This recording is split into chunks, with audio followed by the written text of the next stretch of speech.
Hey traders, today I'm gonna backtest this strategy of online trading signals.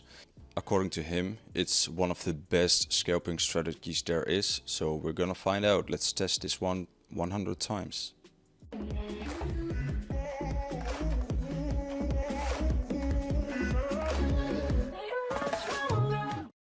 So we are going to start with a clean chart. Let's add 3 indicators. One is going to be the EMA, which we always use. The other one is going to be the parabolic SAR. You can use the aggregate one or the default technical one. I'm going to use the default one. Both are the same. The aggregate just tells you to have buy and sell signals, but I'll explain how it works. And the other one is going to be the squeeze momentum indicator of lazy bear. I made my own a while ago, but it's sort of the same as the lazy bear one, so just use that one. So we have 3 things going on. First, let's change the EMA. We want it to be 100 according to online trading signals. I make it red, a bit thicker, so it's more clear for me. So for the first thing, you will need to know one thing about the EMA. When the price is above the EMA, we're gonna look for buy opportunities, and underneath the EMA we're only looking for sell opportunities.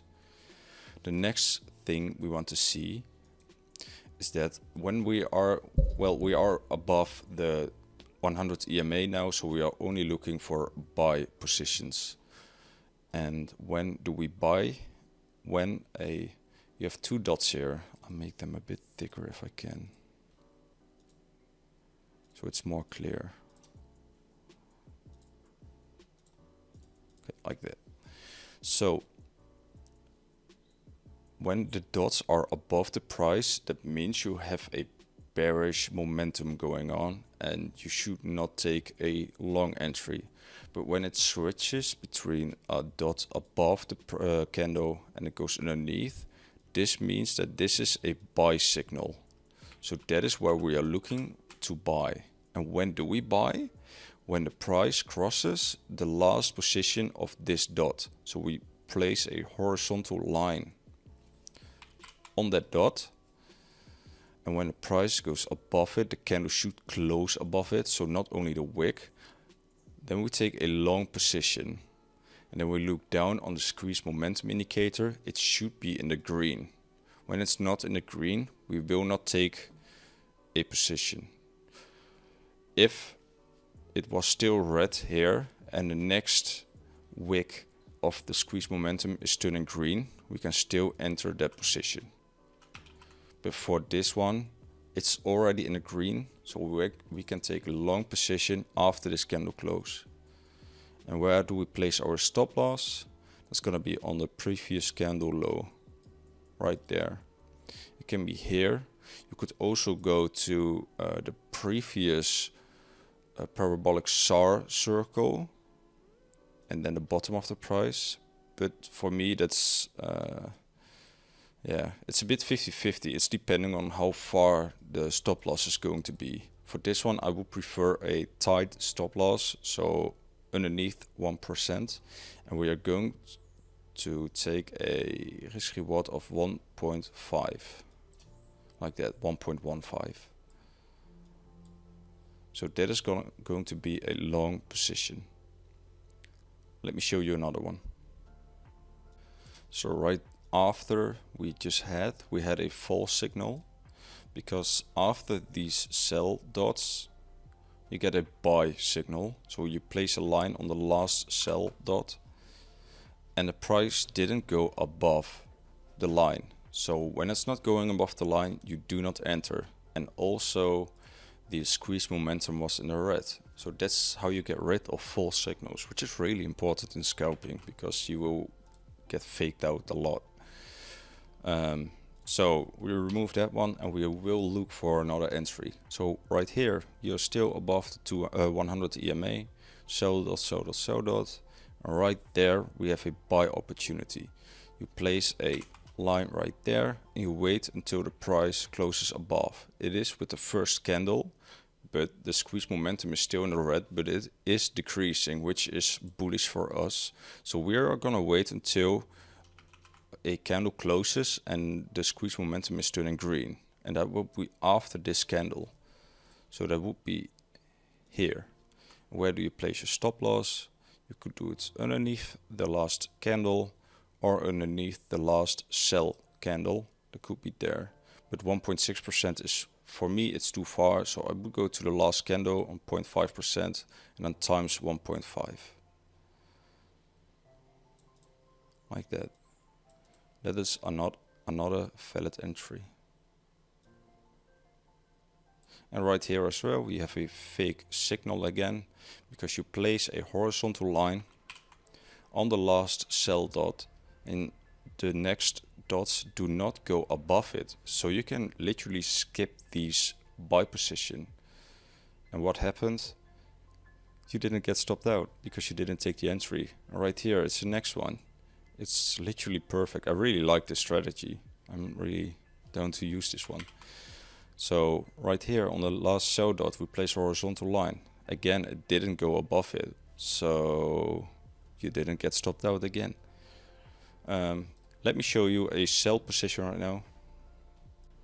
So there's a short position going on right here. I also draw it in for myself, but you have a lot of buy signals here, and on the last buy signal you place a horizontal line. When the price is underneath the horizontal line, you are looking for short positions when it closes there, but we are still in the green on the squeeze momentum. So after the first red squeeze momentum, we will go take a short position. Stop loss on the last candle high, and we do 1.15 risk reward. So that one was pretty nice. So I'm going to backtest this strategy for 100 times, and I come back with you with realistic results, because I'm going to use a replay mode.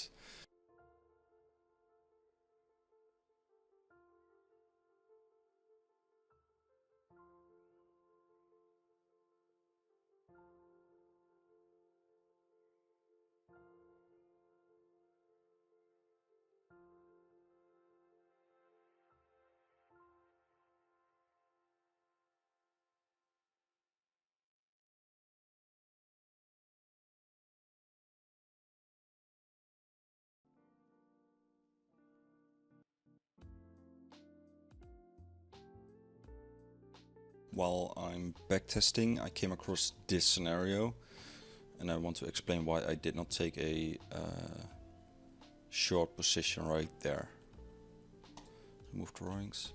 So what is going on here is that we have buy positions here, but we get a sell dot right there, and the squeeze momentum is red as well, and the price goes underneath it. But if you have to place a horizontal line above the 100 EMA, well, you have to take a short position. It is a non-valid position, so you do not take that one. After that, you have a buy position, so you place a horizontal line right there, and that is where you can buy again. So because the horizontal line is above the 100 EMA, and you are looking for a bullish position, so it works vice versa. So keep that in mind. So that's why I didn't take this entry. I just want to explain that to you because I think it's important to know. And one more thing, if it takes too long for the squeeze momentum to turn into red or into green, I'll also skip it. I think the maximum I will wait for candles are 4 or 5. So yeah, that's what I had to say, and I'll go back to my back testing.